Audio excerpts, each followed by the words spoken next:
3 years ago, my mother looked me dead in the eyes and told me to choose between accepting my brother's lies or finding somewhere else to live. I was 18, broke, and completely alone when she chose him over me for the final time.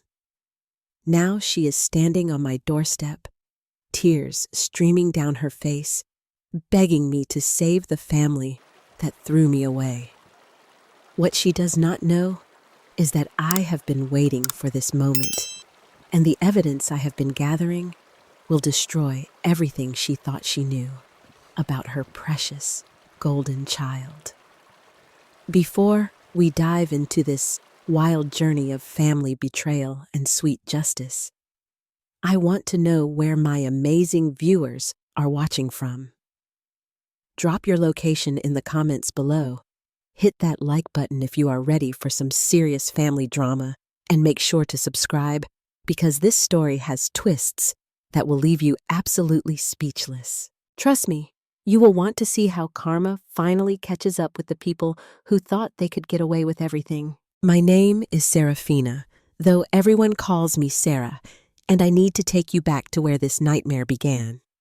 Growing up in suburban Phoenix, I always knew my brother Marcus was the favorite, but I never imagined how far our mother would go to protect his image while sacrificing mine. It started when I was 16 and Marcus was 21. He had always been the charming one, the one who could talk his way out of anything, while I was the responsible daughter who kept my head down and excelled in school. Our father had passed away when I was 12, leaving behind a substantial life insurance policy and our family home. Mom had always been emotional and easily manipulated, but after Dad died, she seemed to lose all sense of judgment when it came to Marcus. The first red flag should have been when Marcus moved back home after college, claiming he needed time to find himself. He had a business degree, but could not seem to hold down any job for more than a few months. There was always an excuse. His boss was unreasonable, his coworkers were jealous, or the company was poorly managed. Mom bought every excuse and continued supporting him financially while I worked part-time jobs to pay for my own expenses and save for college. By the time I turned 17, I started noticing strange things around the house. Bills that used to be paid automatically were suddenly overdue. Mom seemed constantly stressed about money, yet Marcus always had cash for new clothes, expensive dinners, and weekend trips with his friends. When I asked Mom about our finances, she would brush me off, telling me not to worry about adult concerns. The real shock came 6 months before my 18th birthday when I accidentally discovered what Marcus had been doing. I was looking for important documents in Mom's desk to help her with her taxes when I found statements showing that our father's life insurance money, nearly $200,000, that was supposed to be split between Marcus and me for college, was almost completely gone. The money had been transferred out in large chunks over the past 2 years, all signed off by Mom, but I knew she had not been making those decisions alone. I confronted Mom that night, showing her the bank statements and demanding an explanation. Her face went white, and she started crying, admitting that Marcus had convinced her he needed the money for various business investments that would pay us back with interest. She said he had shown her official-looking documents and presentations, promising returns that would set our whole family up for life. Every investment had failed, and now the money was gone. When I suggested we needed to report this to the police, or at least demand accountability from Marcus, Mom became defensive. She insisted that Marcus had not meant to lose the money, that he was just trying to help the family, and that involving authorities would ruin his future. She begged me to keep quiet and promised we would figure out a way to pay for my college without touching what little remained of Dad's money. That night, I heard them arguing downstairs. Marcus was furious that I had discovered his schemes, and he was pressuring Mom to control me. I listened from the top of the stairs as he painted me as ungrateful and vindictive, claiming I was trying to destroy the family over money that would not even pay for a decent education anyway.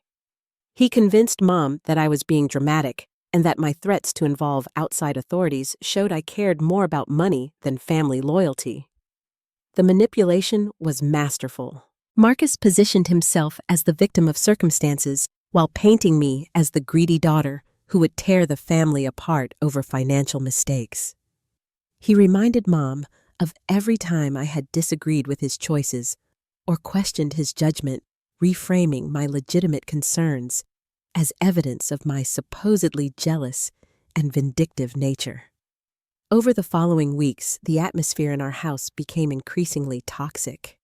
Marcus would make snide comments about my obsession with Dad's insurance money, while Mom grew distant and defensive whenever I tried to discuss our family's financial situation. They made me feel like I was crazy for expecting accountability or transparency about money that was legally meant to support my education. The final betrayal came when I discovered that Marcus had not only spent Dad's insurance money, but had also been forging Mom's signature on credit card applications and small loans. Our family home, which had been paid off when Dad died, now had a second mortgage that Mom knew nothing about. Marcus had been systematically draining every asset our father had left behind, and Mom was either too manipulated or too afraid to stop him. When I presented this evidence to Mom, demanding she take action, before we lost everything, she broke down completely. But instead of directing her anger at Marcus for his crimes, she turned on me for making everything worse by investigating and causing problems in the family. She said I was tearing apart the only family we had left and that my father would be ashamed of how I was treating my brother. That was the moment I realized my mother had already made her choice and it was never going to be me. The confrontation that changed my life forever happened on a cold Tuesday evening in March, just 2 weeks after I had gathered irrefutable proof of Marcus's financial crimes. I had spent days organizing bank statements, loan documents, and forged signatures into a comprehensive file that painted a clear picture of systematic fraud and embezzlement. I remember walking into our living room, where Mom and Marcus were sitting together on the couch, looking like a united front preparing for battle.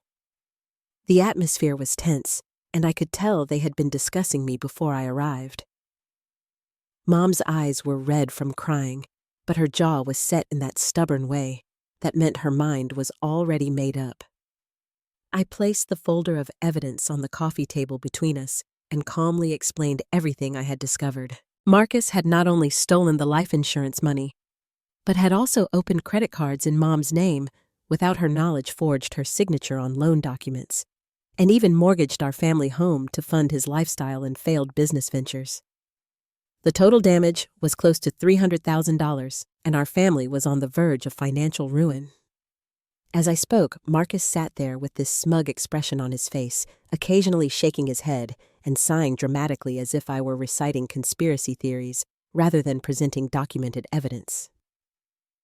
When I finished explaining the scope of his crimes, he launched into a performance that I now recognize as textbook manipulation.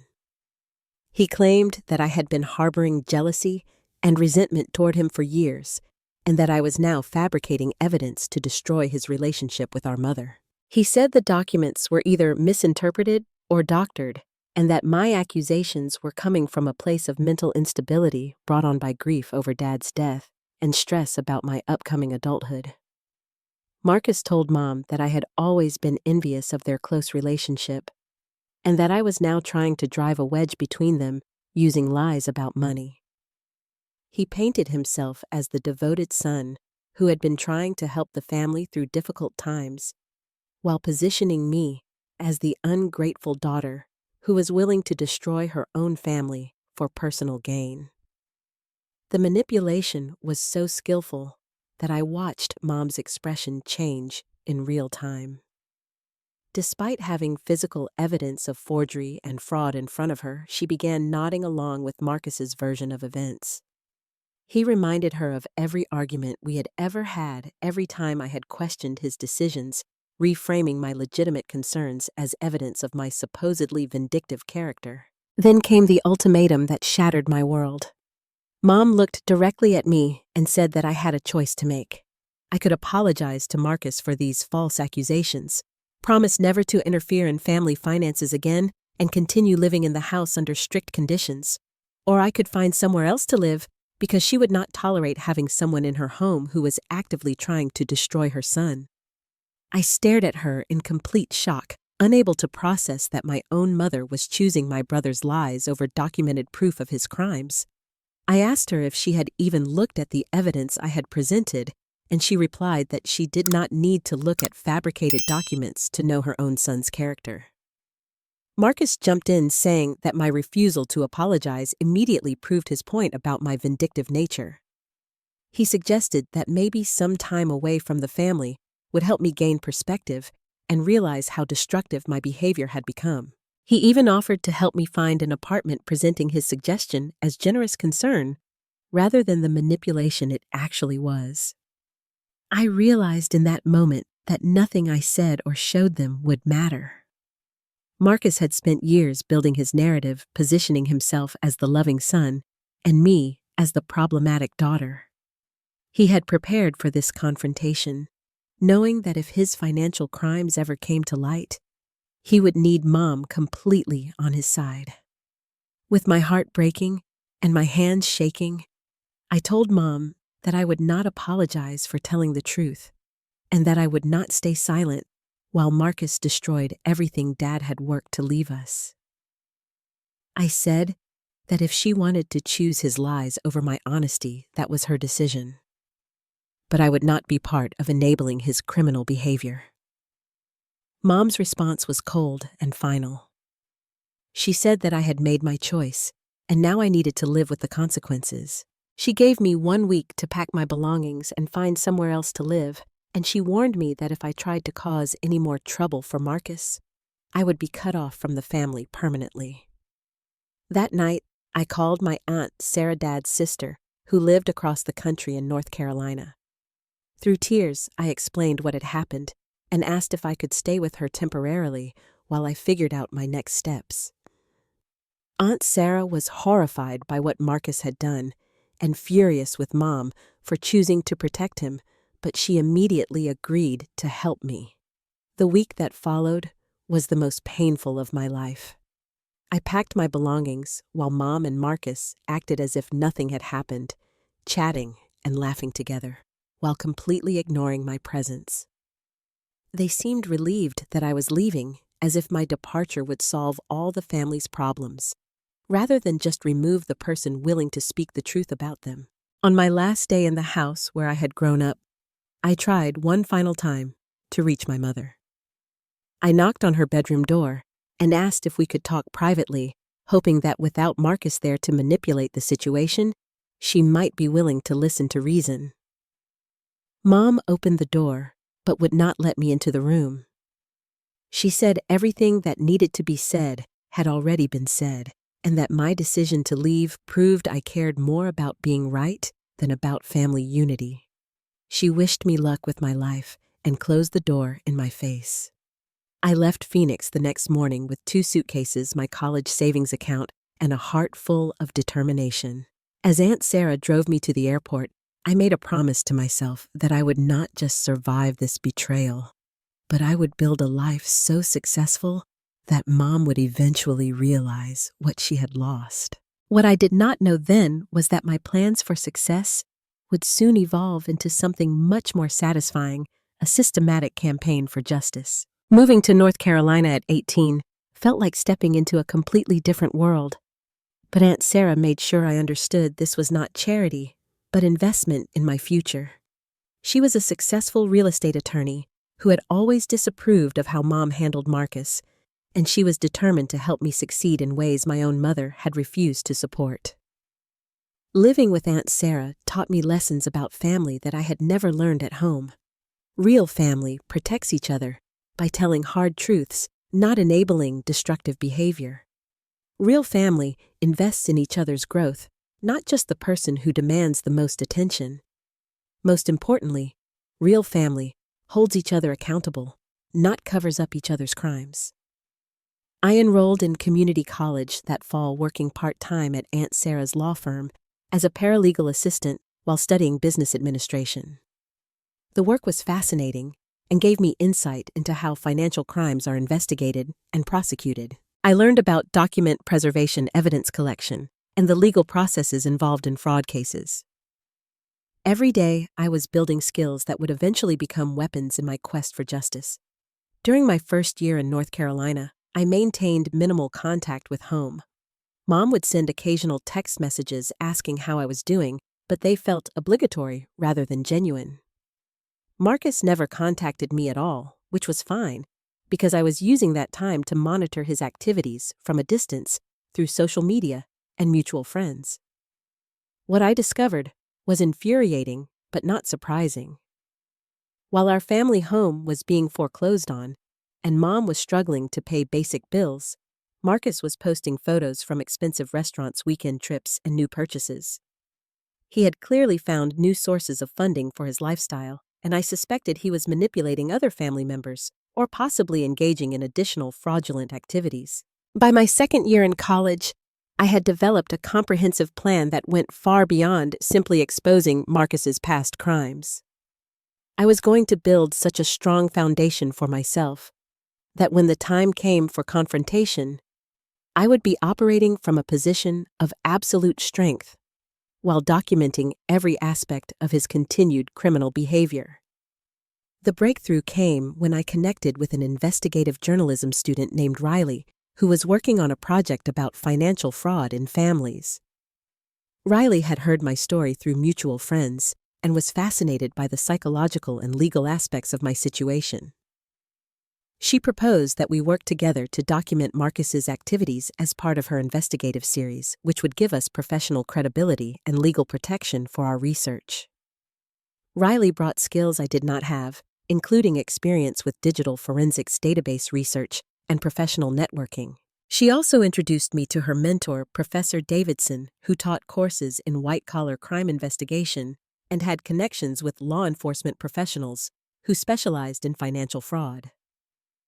Through Professor Davidson, we connected with Detective Martinez, a financial crimes investigator, who was impressed by the evidence I had already collected and interested in the ongoing aspects of our case.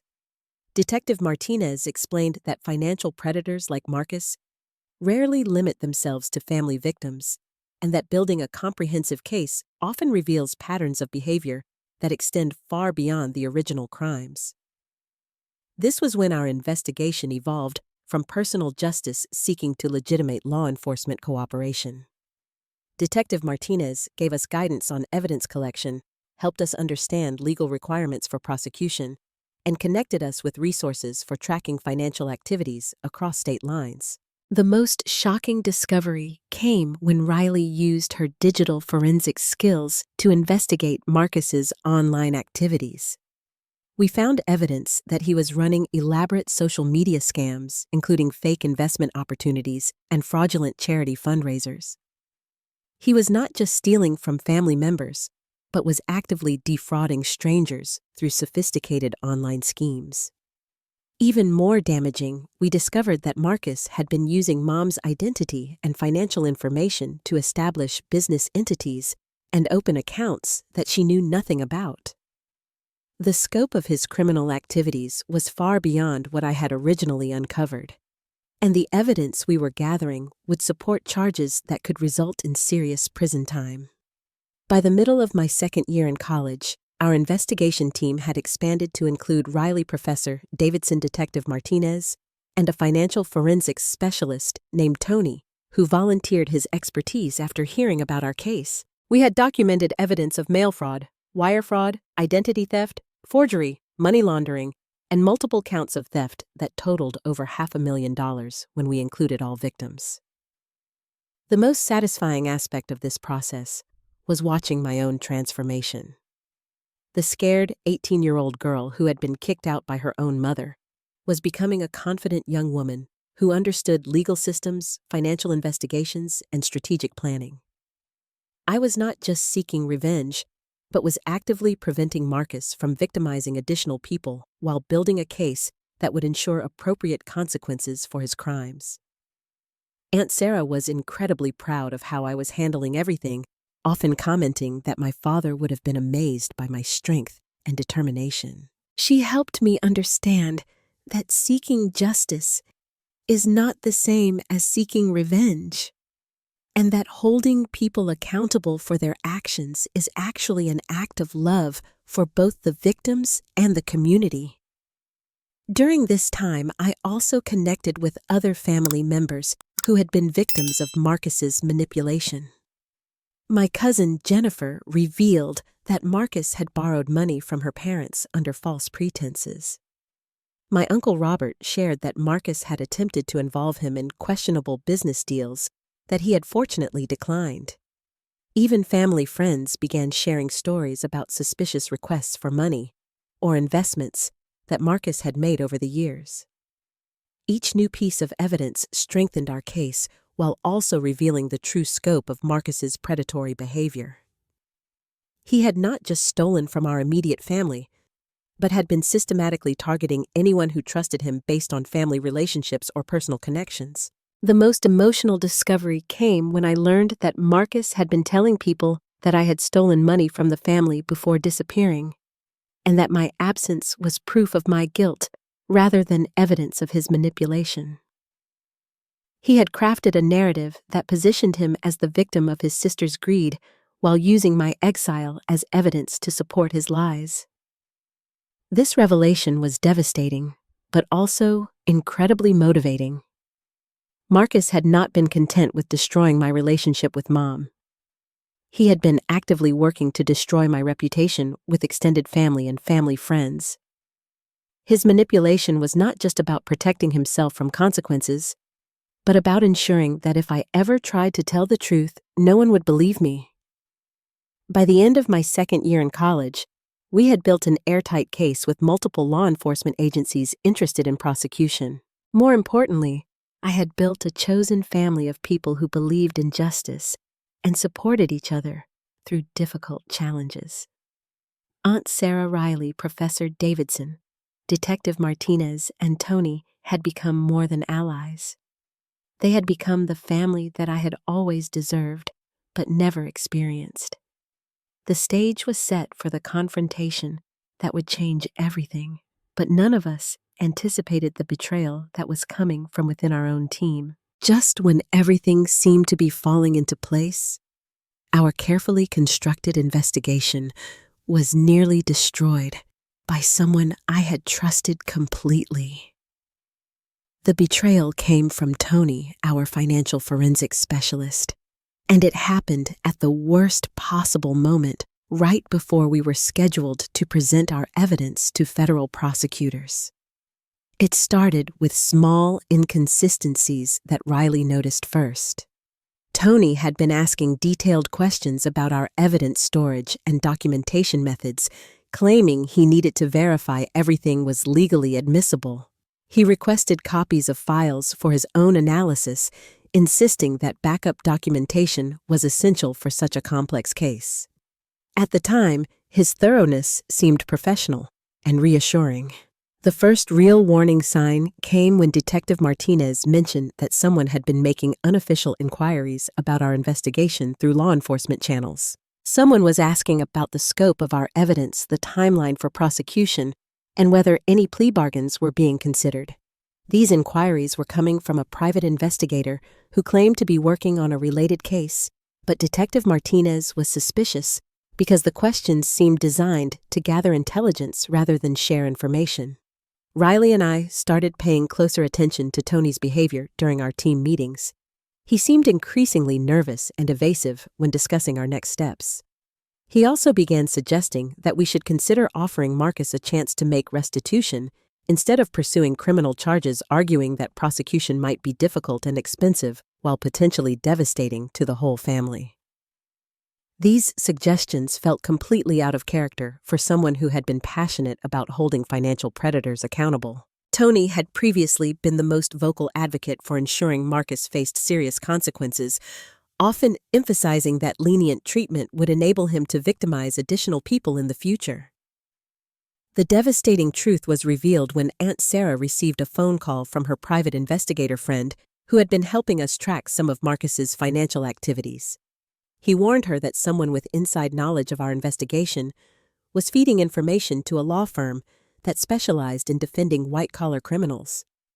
This law firm had been retained by someone connected to our case, and they were building a defense strategy based on detailed knowledge of our evidence and prosecution timeline.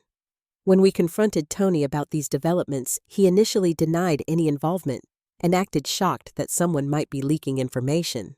However, Riley had been quietly investigating his background after noticing his behavioral changes, and what she discovered was horrifying. Tony was drowning in gambling debt and had been desperate for money when Marcus somehow learned about our investigation. Through connections in the financial industry, Marcus had identified Tony as our forensics specialist and approached him with an offer that Tony could not refuse: $50,000 to sabotage our case from within, while providing detailed intelligence about our evidence and strategy. The betrayal was not just about money. Tony had been systematically undermining our investigation for months. He had been providing Marcus with copies of our evidence, allowing him to prepare counter-narratives and destroy additional documentation. Worse, Tony had been subtly altering some of our financial analysis to create inconsistencies that defense attorneys could exploit during prosecution. Most devastatingly, Tony had convinced Detective Martinez to delay the federal referral by claiming that our evidence needed additional verification. This delay gave Marcus time to transfer assets offshore and potentially flee the country if he sensed that arrest was imminent. When the full scope of Tony's betrayal became clear, our entire team was shattered.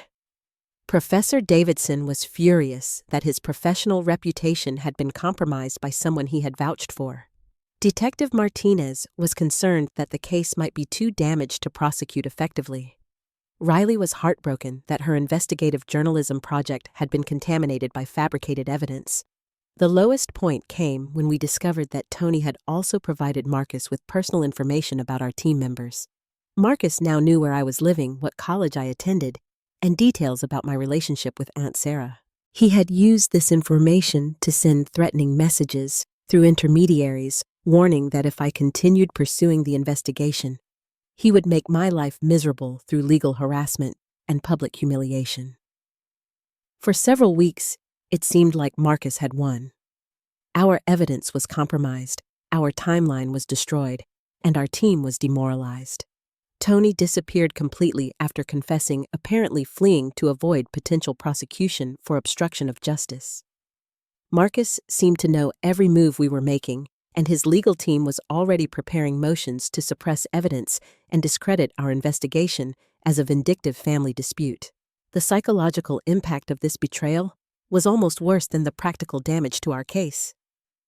I had learned to trust again after being betrayed by my own family, only to discover that someone I considered an ally was working against me for money.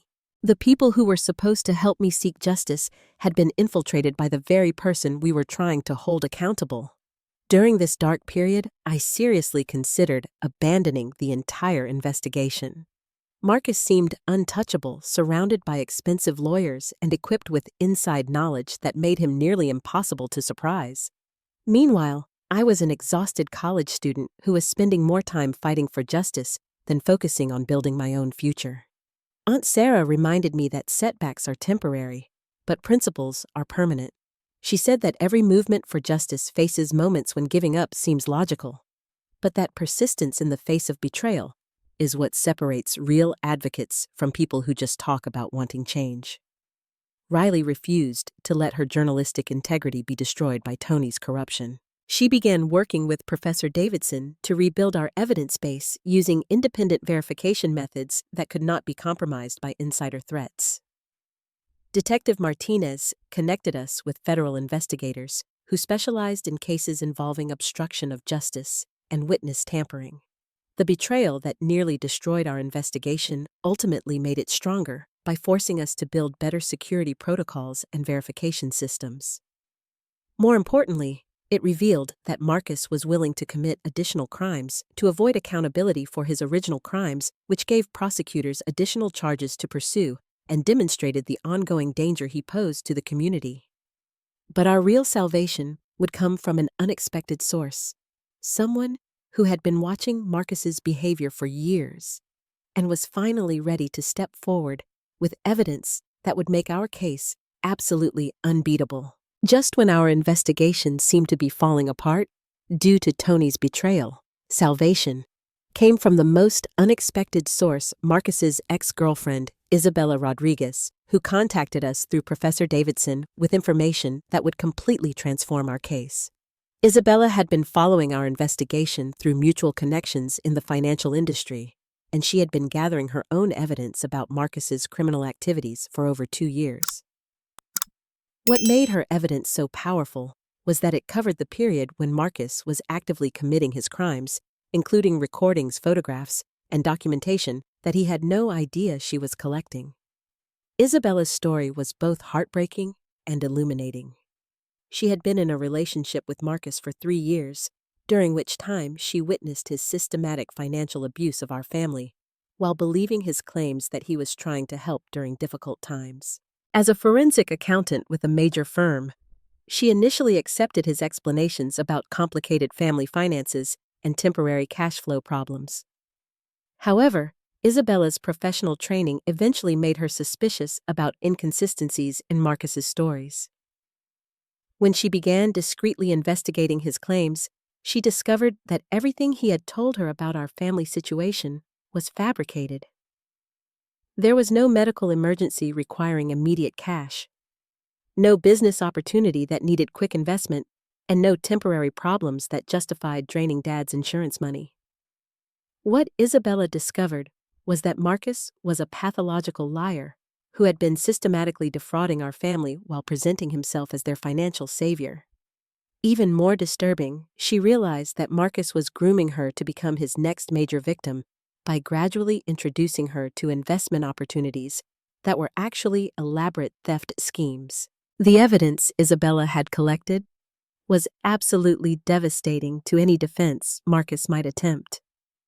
She had recorded conversations where he bragged about manipulating Mom into signing documents she did not understand. She had photographs of forged signatures that he practiced before using them on official documents. Most importantly, she had comprehensive financial records showing exactly how he had moved stolen money through various accounts to hide the theft. Isabella's professional expertise made her evidence unassailable in ways that our previous documentation had not been. As a forensic accountant, she understood exactly what prosecutors would need to prove each element of financial fraud, and she had methodically collected precisely that evidence over months of careful observation. The most shocking revelation in Isabella's evidence was that Marcus had been planning to frame me for his financial crimes if he was ever caught. She had recordings of him discussing how he would claim that I had been forging documents and stealing money before running away to North Carolina. His plan was to position my exile as evidence of guilt rather than evidence of his manipulation. Isabella also revealed that Marcus had been victimizing other people beyond our immediate family. She had evidence of him running romance scams through dating websites, investment fraud, targeting elderly people in our community, and identity theft schemes involving multiple victims across several states. The total scope of his criminal activities was far beyond anything we had previously imagined. What made Isabella decide to come forward was discovering that Marcus was planning to target Aunt Sarah as his next major victim. He had been researching her real estate business and personal finances, apparently planning to approach her with some kind of investment scam designed to steal her money while simultaneously hurting me through financial damage to the person who had supported me. Isabella's decision to contact our investigation team was incredibly brave because she knew Marcus would be furious and potentially dangerous when he discovered her betrayal. She had documented his threats against people who crossed him, including detailed plans for reputation destruction and financial retaliation that revealed a sophisticated understanding of how to destroy people's lives through legal harassment. Working with Isabella transformed our investigation from a damaged family dispute into a federal criminal case with multiple victims and overwhelming evidence. Her professional credibility eliminated any possibility that our evidence could be dismissed as fabricated or misinterpreted. Her insider knowledge of Marcus's methods and psychology gave prosecutors insights that would be essential for securing conviction. Most importantly, Isabella's evidence revealed patterns of behavior that extended far beyond our family situation. Marcus was not just a son who had made poor financial decisions. He was a professional predator who targeted vulnerable people for systematic exploitation. This pattern evidence would allow prosecutors to seek enhanced sentences based on the scope and sophistication of his criminal enterprise. The federal prosecutors who reviewed Isabella's evidence immediately escalated our case to their white-collar crime task force. They explained that cases involving multiple victims, interstate commerce, and sophisticated fraud schemes were priorities for federal prosecution because they demonstrated ongoing danger to the community. Detective Martinez was amazed by how quickly everything changed once Isabella came forward. Within weeks, we went from having a compromised local investigation to having a federal case with multiple agencies involved and prosecutors who were confident about securing serious convictions. Riley's journalistic project also benefited enormously from Isabella's participation. Having a professional forensic accountant willing to explain the technical aspects of financial fraud gave the story credibility and educational value that would help other people recognize and avoid similar victimization. Professor Davidson used our case as a teaching example for his students, showing how financial predators operate and how systematic evidence collection can overcome manipulation and corruption. He said, "Our investigation demonstrated that justice requires both persistence and professional expertise, and that individual victims can achieve systemic change when they work strategically with qualified allies." The most satisfying aspect of Isabella's involvement was watching Marcus's confidence evaporate as he realized that someone with intimate knowledge of his crimes was cooperating with law enforcement. His social media posts became increasingly paranoid and defensive, and multiple sources reported that he was frantically trying to contact Isabella to convince her to stop cooperating with our investigation. Isabella's courage in coming forward also inspired other victims to contact law enforcement with their own evidence about Marcus's crimes. The elderly couple he had defrauded through a fake charity scheme decided to press charges. The women he had victimized through romance scams provided evidence that supported additional felony counts. Even family friends who had been too embarrassed to report their victimization began sharing their experiences with prosecutors. By the time Isabella finished providing her evidence to federal prosecutors, our case had expanded into a multi-jurisdictional investigation involving dozens of victims and hundreds of thousands of dollars in documented theft. Marcus was facing the possibility of decades in federal prison, and there was no amount of manipulation or legal maneuvering that could overcome the evidence against him.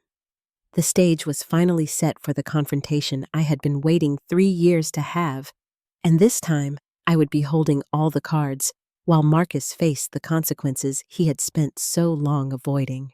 The beginning of the end came on a rainy Thursday morning when federal agents arrested Marcus at the coffee shop where he met potential victims for his investment scams. Isabella had provided them with his schedule and location, ensuring that his arrest would be witnessed by people in the community who needed to understand that his apparent success was built on lies and theft. The charges were extensive mail fraud, wire fraud, identity theft, money laundering, elder abuse, and conspiracy to commit financial crimes. The federal prosecutor explained that Marcus was facing a minimum of 15 years in prison, with the possibility of much longer sentences depending on the total amount of victim losses and his cooperation with the investigation. Within hours of Marcus's arrest, Mom was calling my phone for the first time in over 2 years. She was crying hysterically and begging me to help her understand what was happening to her son. She insisted that there had been some kind of mistake and that Marcus would never do the things he was being accused of. She wanted me to use my connections with law enforcement to help clear up the misunderstanding that was destroying her family.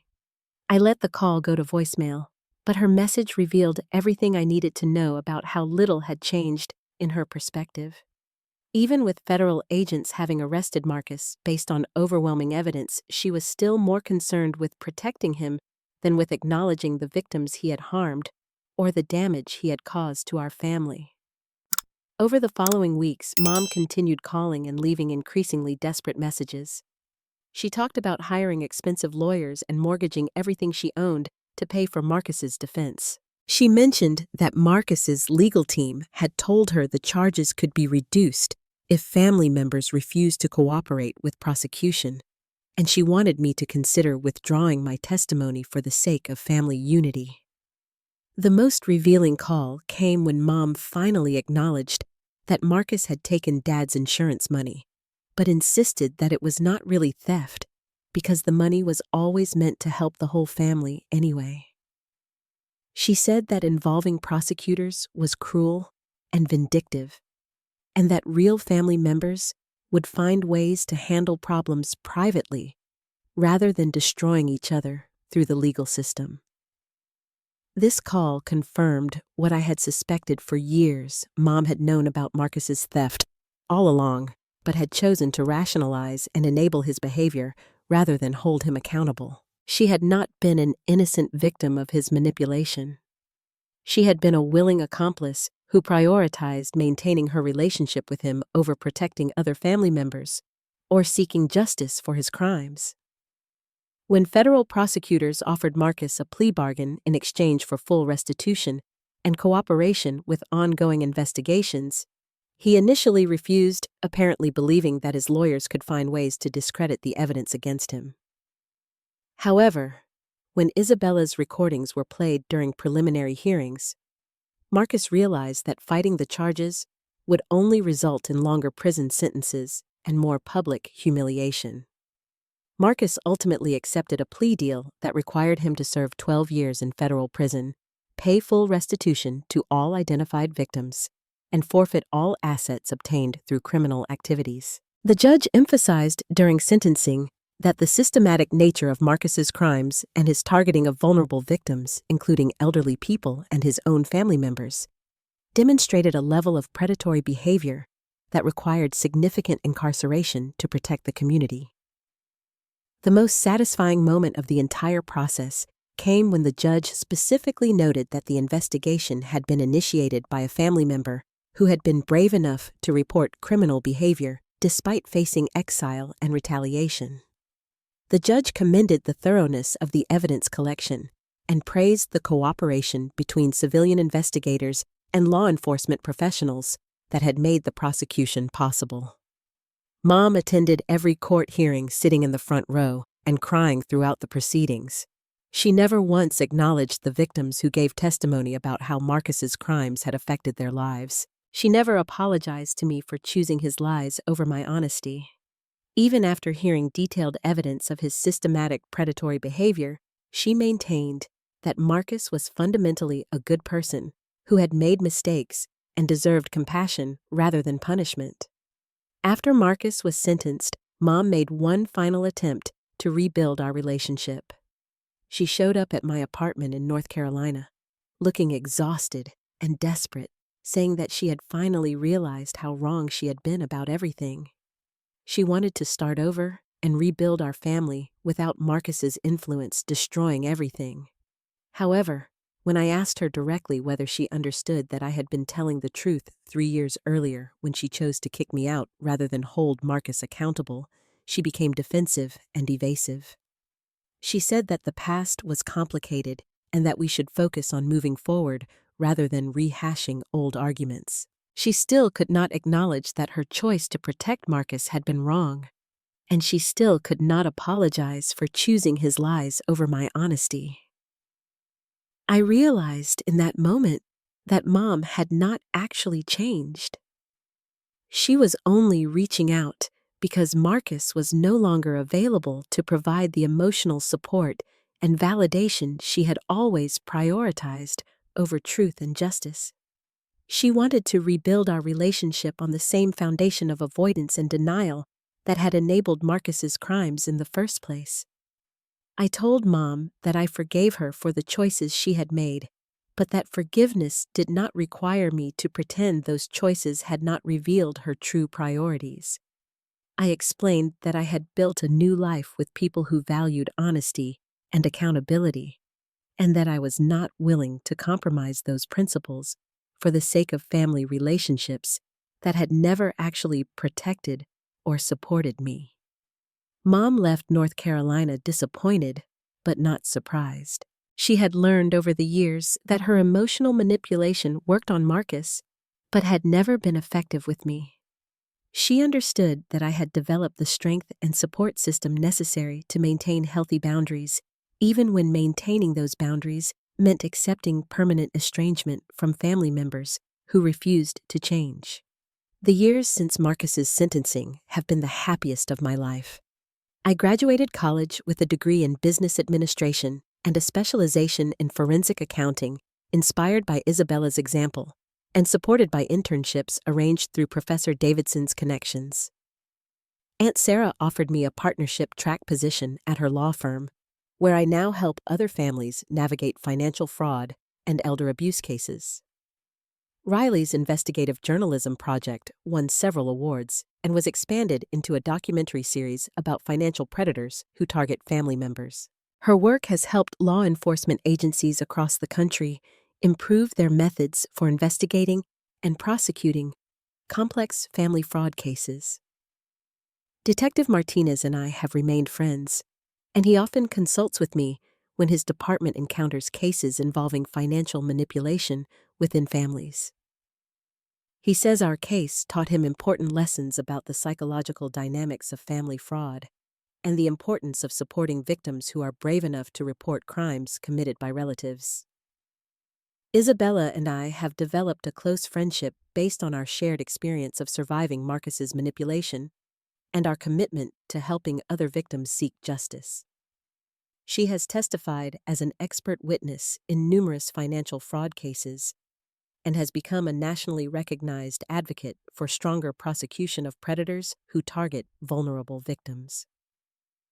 Most importantly, I have learned the difference between family by birth and family by choice. Aunt Sarah Riley, Professor Davidson, Detective Martinez, and Isabella have shown me what real family support looks like: people who encourage honesty, celebrate achievements, provide comfort during difficulties, and hold each other accountable when necessary. The little girl who was kicked out at 18 for refusing to stay silent about criminal behavior has become a confident woman who helps other families seek truth and justice. The pain of being rejected by my birth family has been transformed into purpose that protects other families from similar victimization. Sometimes I wonder what would have happened if Mom had chosen differently when I first presented evidence of Marcus's crimes. Could our family have been saved if she had been willing to prioritize truth over comfort, justice over manipulation? But I have learned that we cannot save people who are not ready to be saved, and that sometimes the most loving thing we can do is allow people to experience the consequences of their own choices. Marcus will be eligible for parole in 8 years, assuming he serves his full sentence without additional infractions. I hope that his time in prison gives him opportunities to reflect on the damage his choices caused to dozens of victims and the family that once loved him unconditionally. But I am not waiting for his redemption or Mom's apology to live my life fully and happily. 3 years ago, I thought family betrayal was the worst thing that could happen to someone. Now I understand that being betrayed by people who never really loved you unconditionally is actually an opportunity to find people who will love you exactly as you deserve to be loved. My chosen family celebrates my successes, supports me through challenges and values the honesty and integrity that my birth family rejected. We build each other up instead of tearing each other down, and we face problems together instead of blaming the people who identify problems for causing trouble. If you have ever been in a situation where speaking truth cost you relationships that you thought were unconditional, I want you to know that you deserve better than people who love you only when you stay silent about their wrongdoing. There are people out there who will celebrate your courage, support your healing, and build authentic relationships based on mutual respect and shared values. Family is not just about blood relations or legal obligations. It is about people who choose to love and support each other through both good times and difficult times. Sometimes the family that chooses you is more loving and loyal than the family that gave birth to you, and that is perfectly okay. Have you ever had to choose between family loyalty and personal integrity? Have you experienced the painful discovery that people you trusted were not who they pretended to be? I would love to hear your stories about finding strength through betrayal and building chosen families that support your growth and healing. Please share your experiences in the comments below. Hit that like button if this story resonated with your own journey toward justice and healing, and subscribe for more stories about overcoming family trauma and finding authentic relationships. Your support means everything to me, and I am grateful for this community of people who believe that truth and justice are worth fighting for, even when the cost seems overwhelming. Thank you for joining me on this journey from betrayal to justice, and may you find the courage to choose truth over comfort and the wisdom to surround yourself with people who love you exactly as you deserve to be loved.